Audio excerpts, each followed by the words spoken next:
Welcome to Zion Kingdom, dear friends. We're about to embark on an enlightening journey through the ages, tracing the evolution of a practice that's been a cornerstone of many religious and cultural practices: tithing. From its origins in the Old Testament to its interpretations in the New Testament and its evolution across centuries, we'll delve deep into the biblical basis of tithing, both in the Old Testament and New Testament. Is tithing necessary in the New Testament?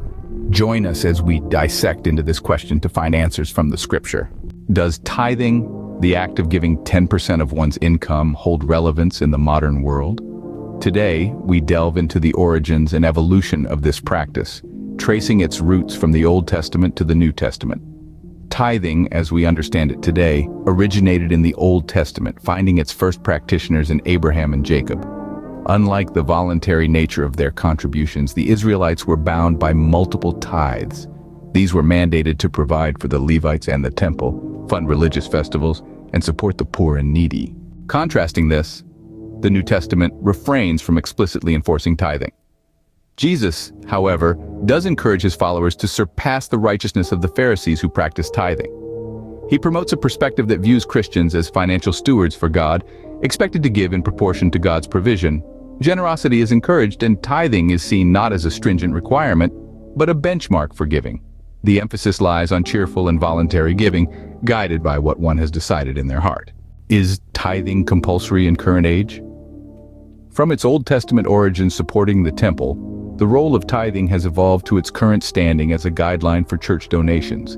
Its essence, however, has remained constant, always centered around monetary contributions. Even in the Old Testament, the act of giving crops and livestock symbolized giving a percentage of income, a tradition carried into today's economy. Different interpretations exist on the current relevance of tithing. Some view it as an outdated practice, while others uphold it as a testament to God's provision and an expression of gratitude through giving. In the Old Testament, tithing was a stringent requirement. Israelites were instructed to give a tenth of their agricultural produce and livestock to support the Levites and meet the needs of the temple and religious feasts. Other tithes for diverse purposes were also imposed, possibly bringing the total to about 23.3% of income. The New Testament liberates Christians from a legalistic tithe system, emphasizing instead the principle of cheerful and generous giving. Believers are encouraged to give what they've decided in their hearts, without reluctance or compulsion. The New Testament suggests that believers should give in proportion to their income or ability to give. This means that some may give more than 10%, while others may give less, depending on their financial circumstances. The New Testament also emphasizes the importance of the motives behind giving. Christians are encouraged to give with pure motives, out of love for God and a desire to serve others. Believers are also encouraged to seek God's wisdom and guidance in their giving. The decision about how much to give should be a matter of personal conviction and prayer. Giving is not without its rewards.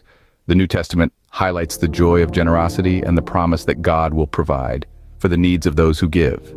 God delights in a cheerful giver. While the practice of tithing has evolved from the Old Testament to the New Testament, the underlying principles of generosity, trust in God's provision, and gratitude through giving remain constant. Regardless of tithing not being a requirement in the New Testament. But since you excel in everything, in faith, in speech, in knowledge, in complete earnestness, and in the love we have kindled in you, see that you also excel in this grace of giving. 2 Corinthians 8:7. We urge you to support this channel by subscribing. Your thoughts and insights are also welcome in the comments section. God bless.